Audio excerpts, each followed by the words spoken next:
is underinvestment with women-founded and operating businesses?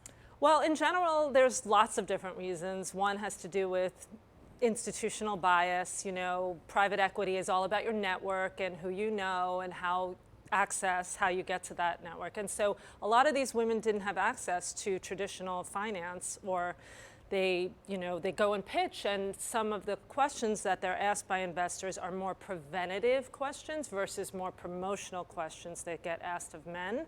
So men end up getting more venture funding as a result. And what about opportunities for women entering STEM fields? Should they be encouraged even though the investment isn't quite catching up there? Absolutely. So first of all, one of the myths that I dispel in the book is that you don't need a STEM degree to have a great startup in the space.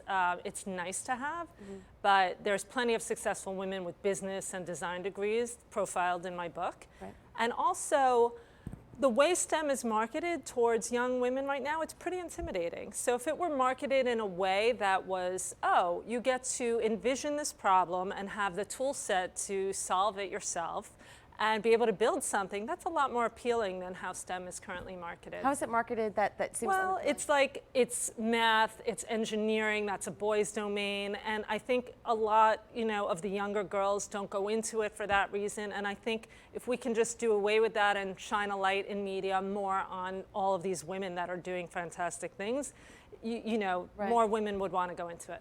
Let's talk about the fintech and digital asset landscape. I mean, you and I, we attend a number of cryptocurrency and fintech conferences, and that just continues to evolve all the time. Yes. So it's been an exciting week, as you know, with Libra's announcement and a lot of attention on Bitcoin. And so things are changing very fast, as the Crypto Evolve conference showed. More advancements in institutional infrastructure, custody, settlement, trading, and also more regulation is being forced right now on this issue. So I think that's a good thing. It'll cause things to advance at a more rapid pace. Bitcoin is, still on a rally, even though there was some profit taking.